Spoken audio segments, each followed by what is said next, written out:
لله رب العالمين. الحمد لله رب السماوات ورب الأرض رب العالمين، وله الكبرياء في السماوات والأرض وهو العزيز الحكيم. الحمد لله الذي بنعمته تتم الصالحات. ربنا لك الحمد حتى ترضى، ولك الحمد إذا رضيت، ولك الحمد بعد الرضا. صل اللهم وسلم وبارك على سيد الأولين والآخرين محمد وعلى آله وصحبه أجمعين ومن تبعهم بإحسان إلى يوم الدين. أشهد أن لا إله إلا الله وحده لا شريك له الملك الحق المبين، وأشهد أن محمدا عبده ورسوله وصفيه من خلقه وخليله وأمينه على وحيه. يا أيها الذين آمنوا اتقوا الله حق تقاته ولا تموتن إلا وأنتم مسلمون.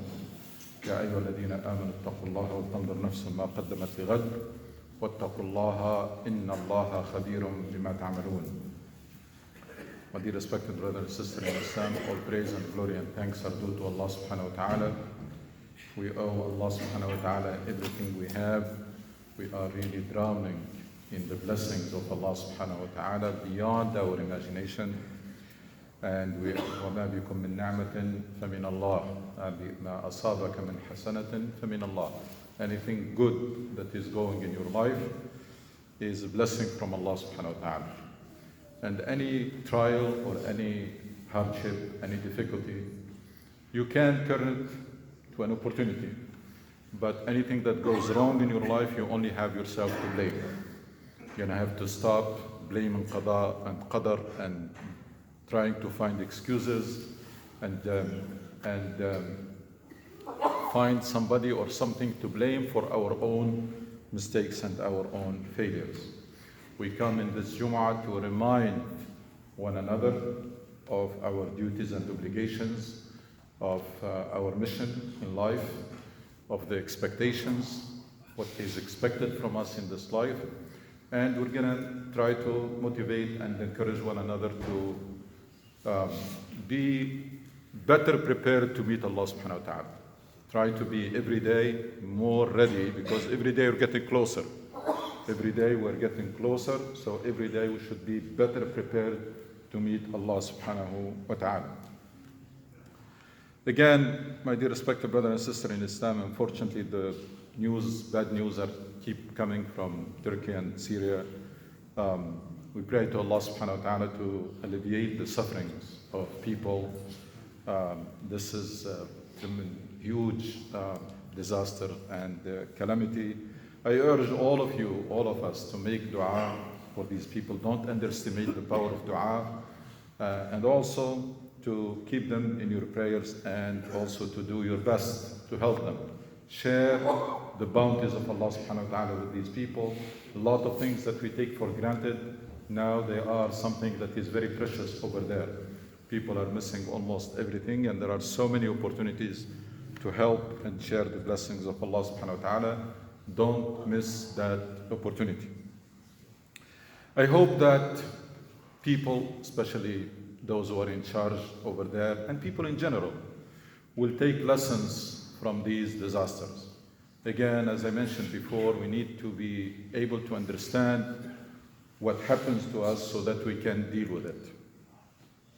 Again, it just try to remind everybody that the khutbah is part of the prayers. So people are not allowed to be playing with their phones while in khutbah, as if you're doing it while you're praying. So that's not acceptable. I hope that people draw lessons from that, because the damage and the casualties, most of it was not because of the earthquake. Most of it was because of something else. Most of it was because of the corruption of the people and the companies who build those buildings, and of government officials who signed on those contracts. That's where most of the casualties are coming from. If exactly the same earthquake happened in a country like Japan, and it did happen, the casualties would be much, much less than that. The damage to the buildings and to the lives especially, which is more important, will be much less than that, because there are codes that are very strict, because people have ethics and governments has very strict policies. Both. People have values, ethics, work ethics, and government has very strict policies that they implement them.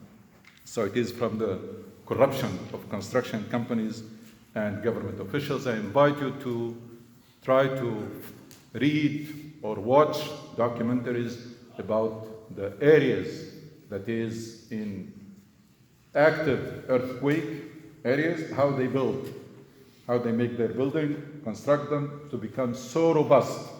And technology has advanced so much, but lives, unfortunately, in many Muslim countries is not important. The lives of individuals is not important. And that corruption is also the result of what? That corruption is the result of people accepting it. The corruption is happening because people are disengaged. People are indifferent. They are accepting that corruption as if it is qada and qadar, and it is not. So when people are disengaged, when people they don't care, when they don't get involved to change things, they only have only themselves to blame. So we have corruption from the companies, construction companies. We have corruption in the government, and we have also the passiveness of the populations that accept these things and tolerate them, and then they end up paying the price. You fear to speak out and to speak up, and then you end up paying a much heavier price because of that passiveness. And remember the hadith of Rasul sallallahu alaihi wasallam. It's if you are on the board of a ship and you allow somebody to dig a hole in that ship, you only have yourself to blame. You don't say that I'm in the upper deck, I'm okay, I'm safe. Because if the ship sinks, that's what happened in the earthquake, everybody will suffer. Now, all governments, why I'm emphasizing this importance of the civic engagement of people to be able to say no and to reject a lot of things that are happening in Muslim countries. People are dealing with them as if it's a destiny, it's qada and qadar, and it's all a result of the government failures and corruption, which means that you should not accept it. You should not tolerate it. Why I'm saying this? Because all governments in the world, including in democratic countries, any government in the world wants to increase its power and increase its control, looking for more control and power. And with power and control comes corruption. Who prevents this in advanced nation? The people. It's the people who keep those governments in check. But American government, you name it, any government has that tendency to increase its power and to avoid responsibility and accountability. Every government in the world. But the people does not allow them. People will keep those governments in check. And this is something that is very essential in our deen. It's called sunnat al-tadafa. It's this engagement and preventing al-nahy an al-munkar first, which is essential in the mission of Islam, that you don't accept injustice. You don't accept وَالَّذِينَ إِذَا أَصَابَهُمُ الْبَغْيُ هُمْ يَنْتَصِرُونَ. There is no room in Islam to be indifferent or to accept injustice as if it is a qada and qadar. If it is something that is done by people, it should be stopped and you should oppose it. Of course, in the best possible way, with the best possible means. It doesn't mean that you're going to try to eliminate something bad, you cause something even more harmful. That's not what I meant. Allah subhanahu wa ta'ala says in Surah Al-Baqarah, وَلَوْلَا دَفْعُ اللَّهِ النَّاسَ بَعْضًا بِبَعْضٍ لَفَسَدَتِ الْأَرْضِ وَلَوْلَا دَفْعُ اللَّهِ النَّاسَ بَعْضًا بِبَعْضٍ لَفَسَدَتِ الْأَرْضِ. And did not Allah check one set of people by means of another?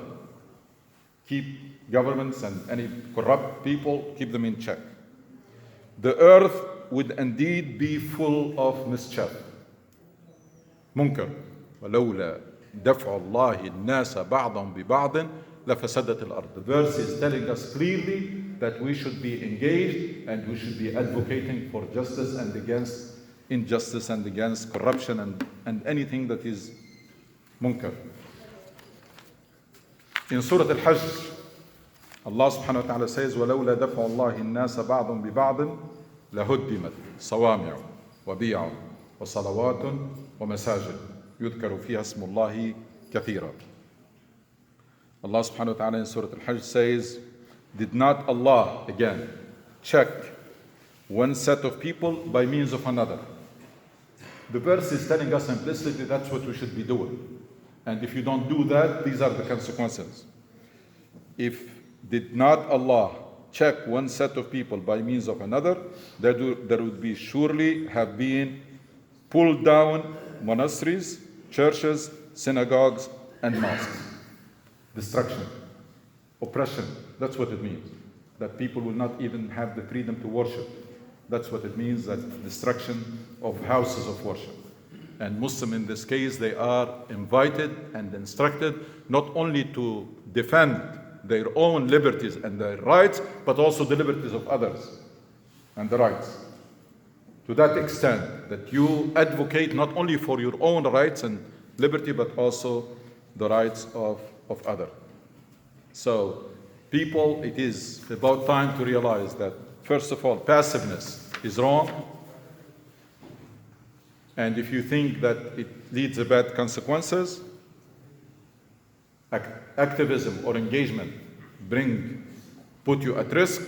Disengagement put you at bigger risk. Maybe you, maybe your children or grandchildren, but put them at a bigger risk. They say if you think that education is expensive, try ignorance. If you think civic engagement is costly or risky, try disengagement. We have been trying disengagement and we see the consequences. So what's the solution?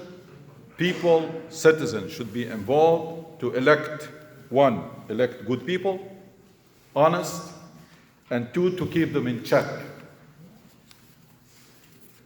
And three, to advocate for good policies, and four, to make sure that those policies are implemented.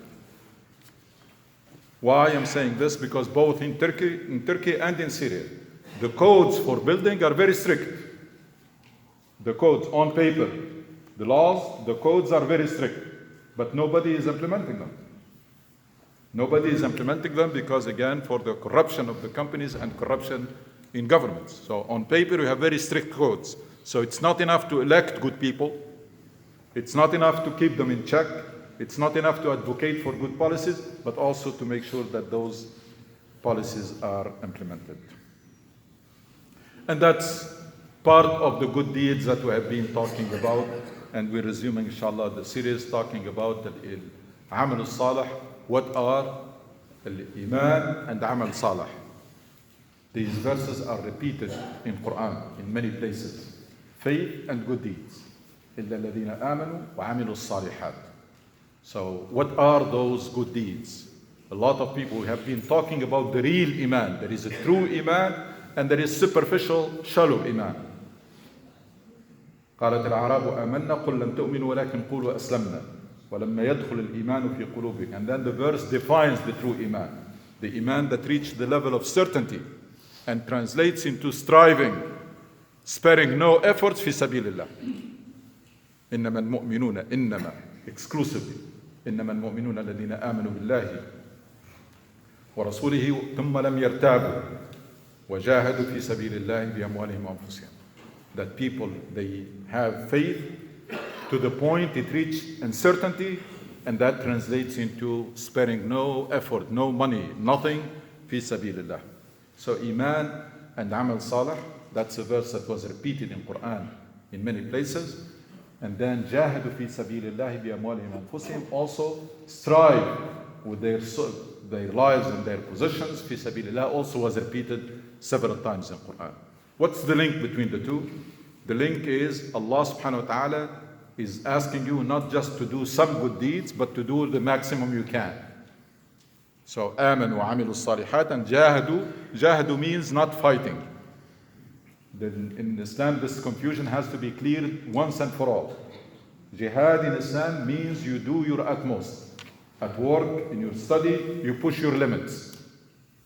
In today's language, you push your limits. You do your utmost. That's what it means, jahadu fi sabilillahi bi amwalihim wa anfusihim. We have been talking about the true Iman, that you surrender to Allah subhanahu wa ta'ala completely. You become servant of Allah subhanahu wa ta'ala. Meaning what? Meaning your only goal in life, or your ultimate goal in life, will be to have Allah subhanahu wa ta'ala be pleased with you. That should be your guiding priorities in your decisions, in your priorities, in your plans. Everything is geared towards ittiba'u ridwanillah. Everything should be aligned, should lead eventually to that. Eventually, everything that you do in life should be in that direction, and never in opposite direction or in a different directions.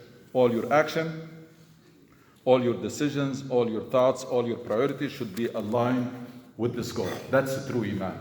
You pledge that you're going to dedicate yourself and your life to Allah subhanahu wa ta'ala, and in the pursuit of the good pleasure of Allah subhanahu wa ta'ala. As Allah subhanahu wa ta'ala says, Ya ayyuhalladhina amanu udkhulu fis silmi kaffa. Enter in Islam wholeheartedly. udkhulu fis silmi kaffatan. ومن الناس من يشري نفسه ابتغاء مرضات الله. Allah subhanahu wa ta'ala praises those who commit everything in pursuit of the good pleasure of Allah subhanahu wa ta'ala. ومن الناس من يشري نفسه ابتغاء مرضات الله. إن الله اشترى من المؤمنين أنفسهم وأموالهم. Allah subhanahu wa ta'ala is offering for you, offering to buy, to purchase your everything you have in return for paradise, for heaven. That's the deal that we sign with Allah subhanahu wa ta'ala. So you should always, true believer, should always do what Allah subhanahu wa ta'ala wants you to do and what Allah subhanahu wa ta'ala expects you to do. At any time, in any circumstances, in any context, wherever you are.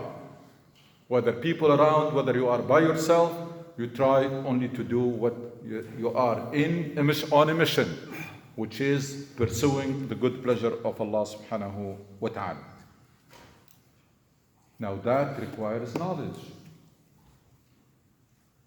This is not guesswork. You're dealing with Allah subhanahu wa ta'ala. Cannot say, I think this is what I'm supposed to do now. There is no guesswork. We're dealing with Allah subhanahu wa ta'ala. If you are serious about doing this, about dedicating your life to Allah and to His cause and to the execution of the plan of Allah subhanahu wa ta'ala, that requires knowledge.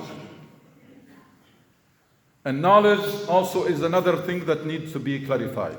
Because some people, they think that Islamic knowledge means fiqh, or means memorization. Memorize Quran, memorize Hadith, read a lot of books of fiqh and fatawa, etc. That's not true.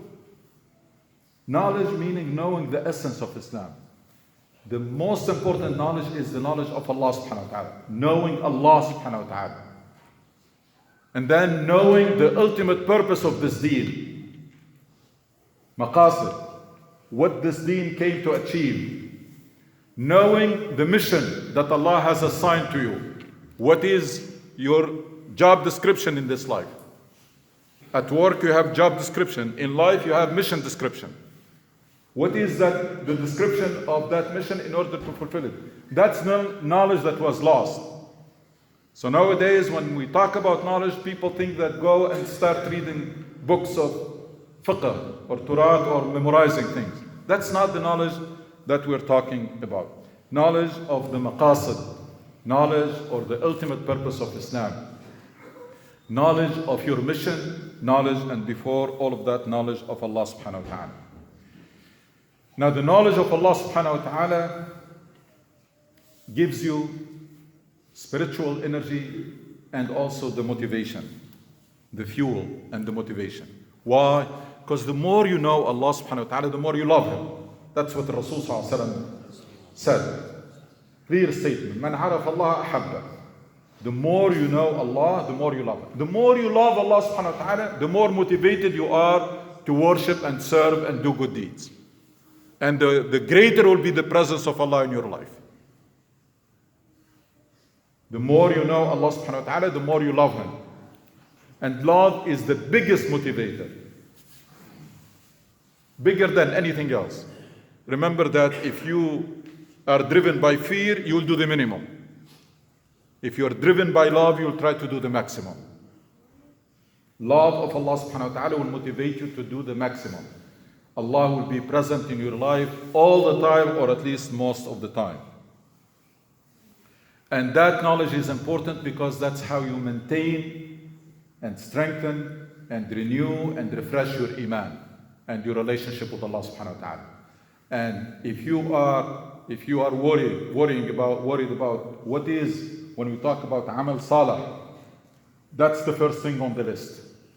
The first thing when it comes to good deeds is for you to maintain and strengthen and every now and then upgrade, like we upgrade softwares, upgrade your iman and your relationship with Allah subhanahu wa ta'ala. That requires work.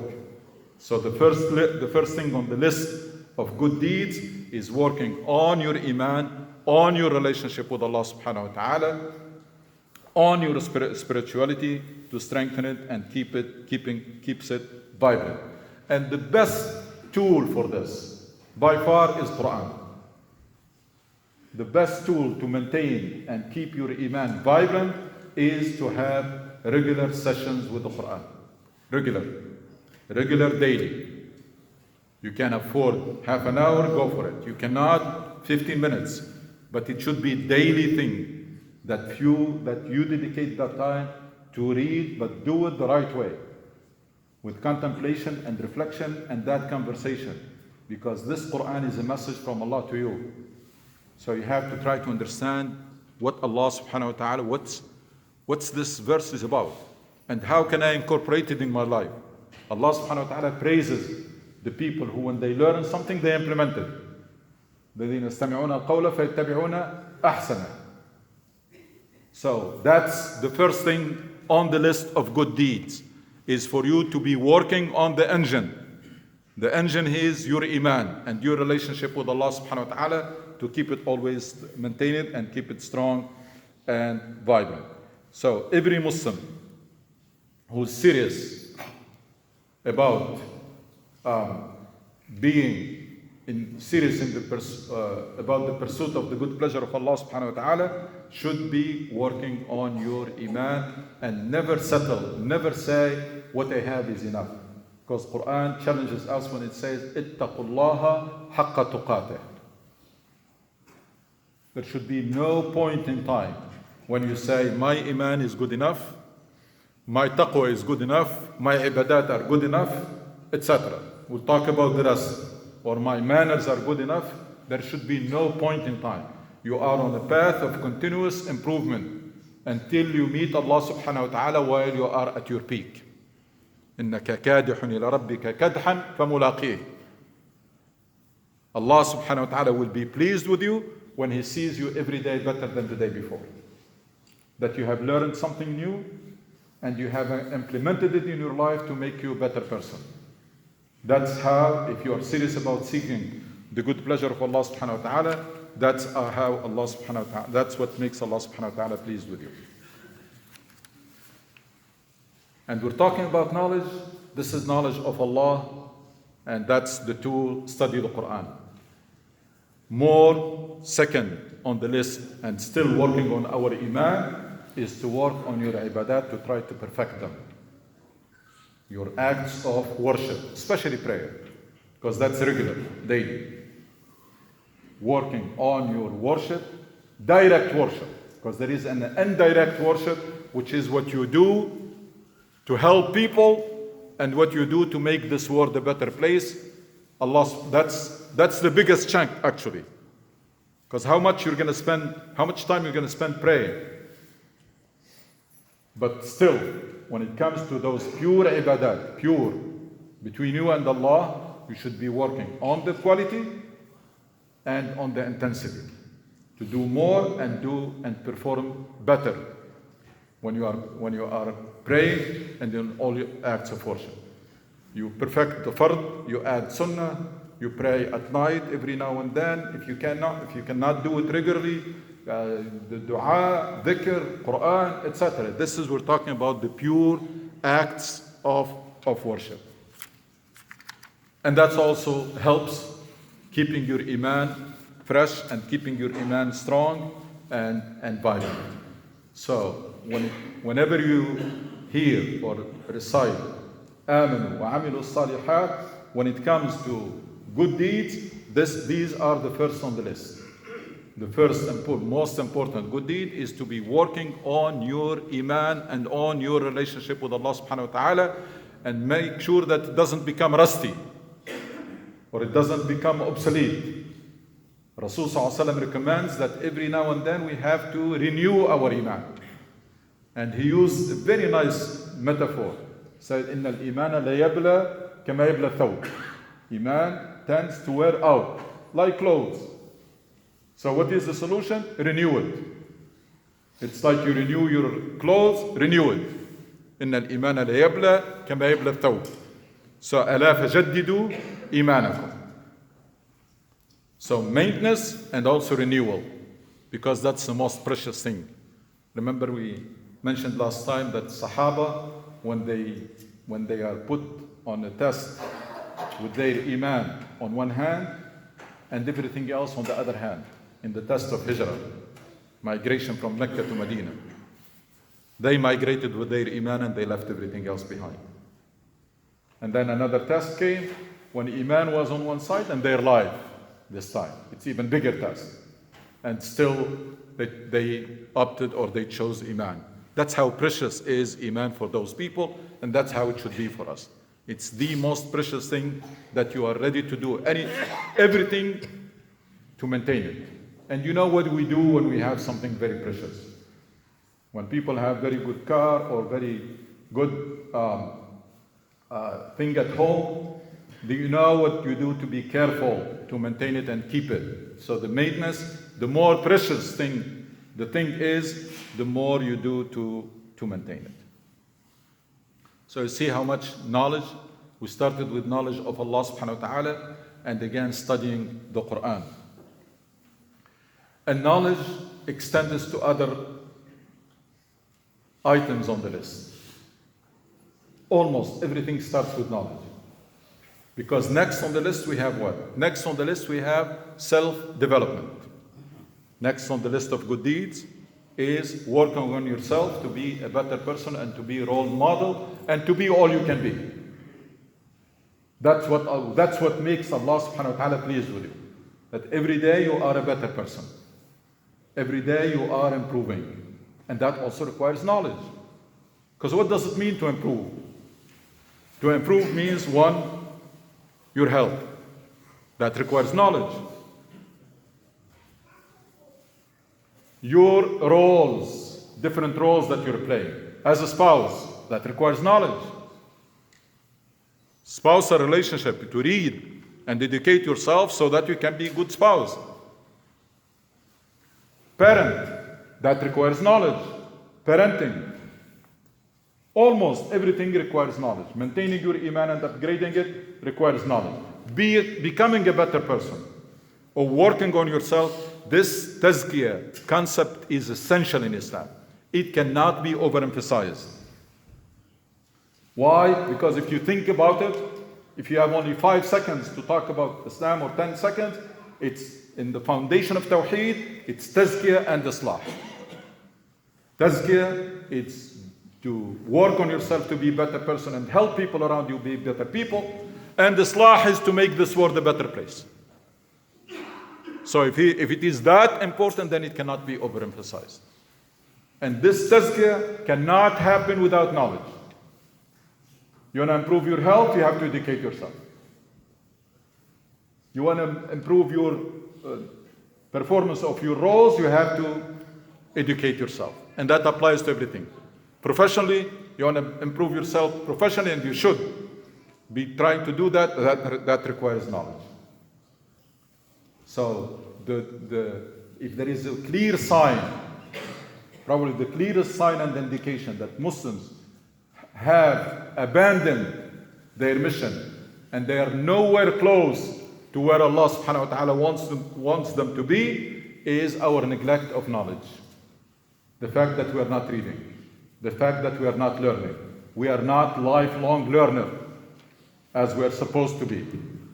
And the day you see Muslims become so thirsty for knowledge And when it comes to statistics, you find them on top of the lists of country in terms of reading and learning, then you know that we are back on track. But right now, we are nowhere close. Because nowadays, we reduce knowledge to the formal education. And many people stop learning. First of all, they learn only their field, and that's bad. They learn only their field, their major. And they learn up to graduation. So the last book they read is before they graduated. And then that's it. That's how, in the back of the minds of many Muslims, that's what they're doing.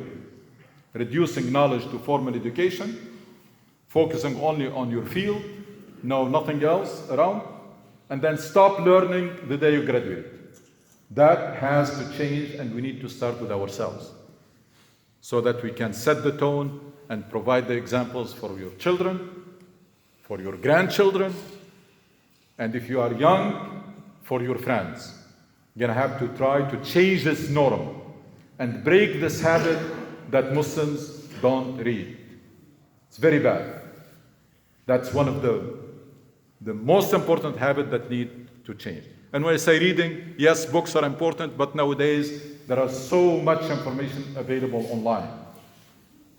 You watch the documentaries, there are so much useful information online. So knowledge became so accessible.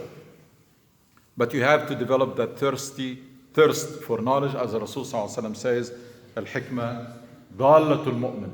Wisdom is the lost property of a believer. They are always looking for it. Remember what happens when you lose something? You keep always thinking and trying and calling and lost and found, etc. That should be your attitude toward knowledge and toward wisdom. وَتُوبُوا إِلَى اللَّهِ إِنَّهُ غَفُورٌ رَحِيمٌ.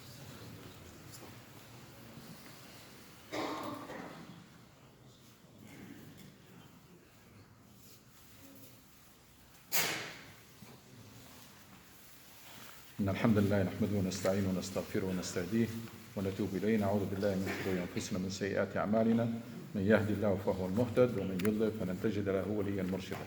My dear respected brother and sister in Islam, if we come out from this Jumu'ah just with these two things that you incorporate on your daily schedule, sessions with the Quran and then reading. And I'm telling you from now, if you haven't been reading for a long time, it's going to be hard. All habits are hard to change. But if you persist, and that's scientifically, if you persist, people say 3 weeks. If you persist, you will be able to get a good habit or get rid of bad habit. So if you come out, that would be more than enough.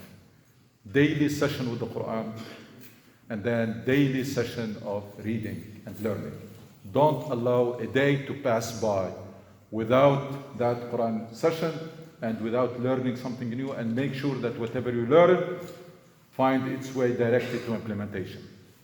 We're not talking about just accumulating knowledge that gets implemented immediately. ربنا آتنا في الدنيا حسنة وفي الآخرة حسنة وقنا عذاب النار. اللهم اشف مرضانا وارحم موتانا وتوفنا وانت راض عنا واختم بالصالحات أعمالنا واجعل خير أعمالنا خواتمها وخير أيامنا يوم نلقاك ومتعنا اللهم بالنظر إلى وجهك الكريم. ربنا ارحم والدينا كما ربونا صغارا وارحم موتانا وجميع موتى المسلمين. ربنا آتنا من لدنك رحمة وهيئ لنا من أمرنا رشدا.